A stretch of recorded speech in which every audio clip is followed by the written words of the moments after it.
what's up, everybody? This is Bunsan Chan's and Meili Liu's research poster Global Education Refugee Crisis. First off, we're going to start with the first circle to the right. Where to start?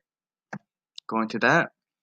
And where to start is the Khmer Rouge, the root of the refugee crisis in Cambodia during 1975. The regime started during 1975, like mentioned before, and the leader of that terrorist group was Pol Pot. And how he started off the regime was he had the people in capital of Cambodia, Phnom Penh, to move out into the forest and rural area. First off, he used it propaganda and stuff like that, etc. Then later on, using force to move out the rest of the people.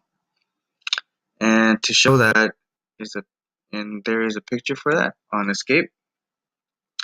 And these are the people who are leaving their towns and homes, leaving behind all this stuff, bringing the only things they need, like food and water, clothes, whatever they had on their back. Here's some quick facts. And things to note and mention is the regime was very xenophobic. Xenophobic is to be really prejudiced or against something that is not like you. Next, we go to escape. And it is to escape the struggles to escape, vice versa. Many were running to escape the bullets. They were trying to escape the landmine, and a lot of people died along the way, said by an inspirational mom, quoted by that person. Whole families died from execution, starvation, disease, and overwork. The Khmer Rouge refugee camps was a big struggle during that time. Nearly 99% experienced near death due to starvation, and 90% had a family member or friend murdered, which is a very common thing, during civil wars and stuff like that. Many people were captured and put into concentration camps and forced into hard labor with little food and water.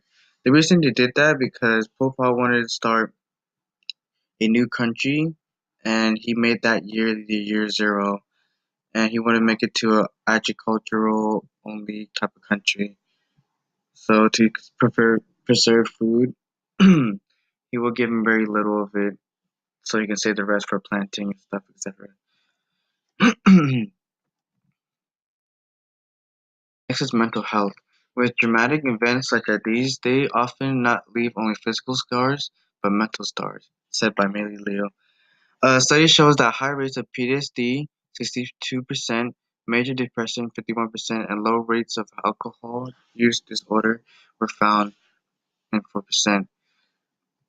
And things like older age, poor English, anything that caused problems for like a new life in another country can lead to those problems as well, or even enhance it. And a life in a refugee camp is, there's a lot of pros and cons of it. And to start off, we use the cons. And on the cons, there's like many camps are real crowded because there was constantly people coming in and out. Sanitation was a big thing because there's no strict bathroom areas and things like that. And one of the major things was disease, and it can be brought in by anyone, anywhere, especially with a big group of people coming from different places. But the pros of it is like it's a lot more safe than labor camps, a lot more easier. You're most likely to have food. The environment there is more subtle, more safe, friendlier, and you can do whatever you want, somewhat. And you're most likely to get sponsored. And these are the sources that we cited. And things to mention is the first song I played was Khao Adang, and Khao Adang was one of the most pop,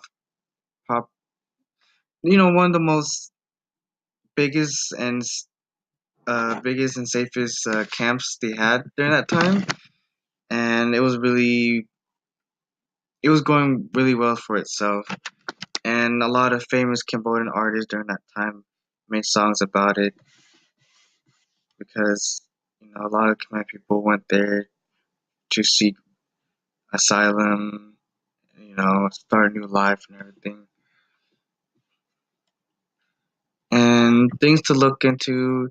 There's a movie you can watch. It's called The Killing Fields. If you want to see the perspective of a refugee itself or the life of a in the Khmer Rouge and everything like that. And that's it for today. Thank you very much.